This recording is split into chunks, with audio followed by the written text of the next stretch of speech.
Halo Sobat Tani, saya punya informasi penting nih tentang rahasia tanah subur untuk petani sukses.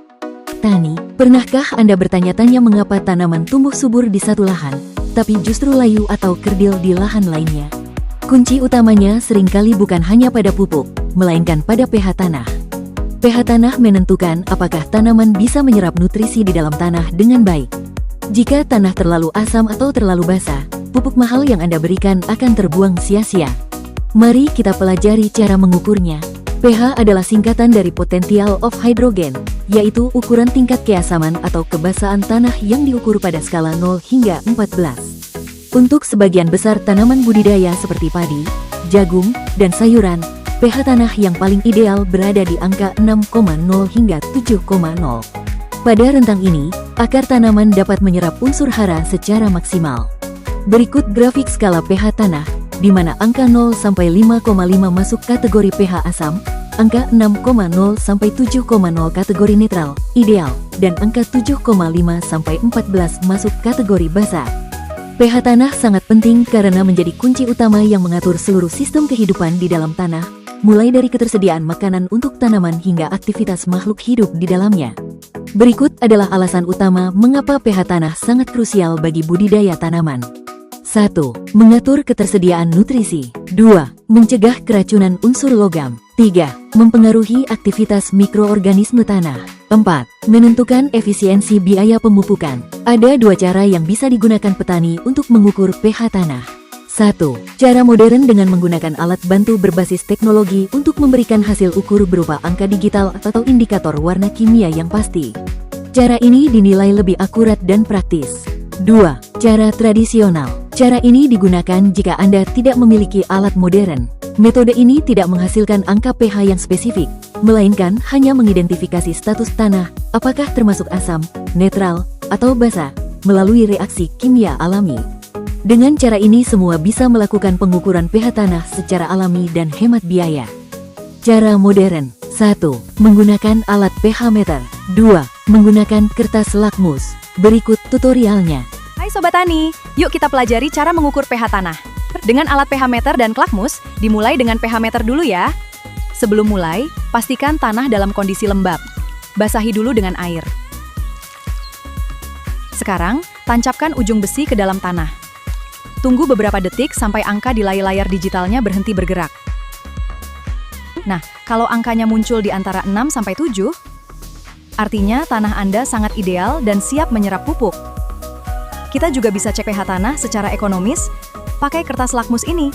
Caranya, ambil sedikit sampel tanah, campurkan dengan air bersih di dalam wadah, lalu aduk dan tunggu sampai tanahnya mengendap. Setelah airnya jernih, celupkan selembar kertas lakmus kuning ini ke dalamnya. Tunggu sebentar sampai warna kertasnya berubah. Terakhir, cocokkan perubahan warna kertas dengan tabel panduan di kotaknya.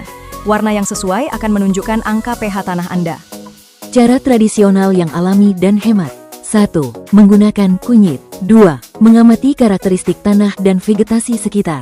Berikut tutorial cara menggunakan kunyit untuk mengetahui pH tanah. Halo Sobat Tani, mau tahu cara mudah cek keasaman tanah secara tradisional? Yuk kita ukur pH pakai kunyit. Siapkan bahan seperti sampel tanah yang sudah dibasahi air kemudian diaduk menyerupai pasta dan kunyit yang sudah dipotong menjadi 2 bagian. Lalu, celupkan potongan kunyit pertama ke dalam pasta tanah. Diamkan dan tunggu selama 15 hingga 30 menit. Kemudian angkat kunyitnya.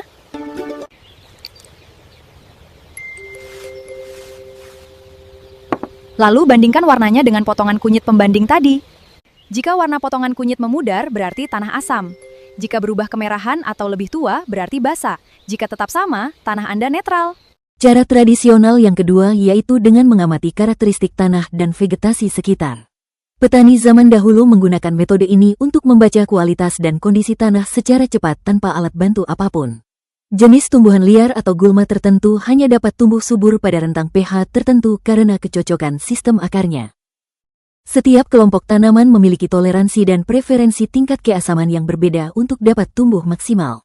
Sebagian besar tanaman pangan dan hortikultura tumbuh optimal pada rentang pH sedikit asam hingga netral, 5,5 sampai 7,0. Namun beberapa jenis memiliki toleransi yang cukup baik terhadap tanah yang agak masam. Berikut tabel rekomendasi umum pH tanah untuk tanaman. Jika pH tanah tidak sesuai dengan kebutuhan tanaman, terlalu asam atau terlalu basa, tanaman akan mengalami gangguan pertumbuhan yang serius hingga berisiko mengalami gagal panen. Berikut tabel dampak buruk bagi tanaman dilihat dari bagian tanaman seperti daun, batang, dan akar. Ketika pH tanah tidak sesuai dengan kebutuhan tanaman, Anda harus melakukan pembenahan tanah. Berikut solusi praktis untuk mengatasi masalah pH tanah yang tidak sesuai. Jika tanah asam bisa menambahkan kapur pertanian, dolomit, abu pembakaran, abu dapur, abu janjang sawit. Selain itu, batasi penggunaan pupuk kimia berlebih dengan menggunakan pupuk organik matang. Jika tanah basah, tambahkan bahan organik, kompos, jerami, pupuk kandang, atau bis menambahkan sulfur, belerang, yang dapat membantu menetralkan tanah basah. Berikut tabel dosis penggunaan kapur dolomit. Tips penting aplikasi dolomit di sawah. Taburkan dolomit saat pengolahan tanah. Aplikasi disarankan saat cuaca cerah dan kondisi dalam keadaan macak-macak. Jangan menabur dolomit bersamaan dengan pupuk nitrogen seperti urea. Mengukur pH tanah mungkin terlihat sebagai langkah sederhana di awal musim, namun tindakan presisi inilah yang menentukan efisiensi biaya pupuk dan ledakan hasil panen. Semoga video ini bisa memberikan manfaat untuk masyarakat. Saya penyuluh pertanian lapangan, sampai jumpa di video tips pertanian berikutnya. Salam sukses, penyuluh eksponensial, pertanian maju, petani sejahtera.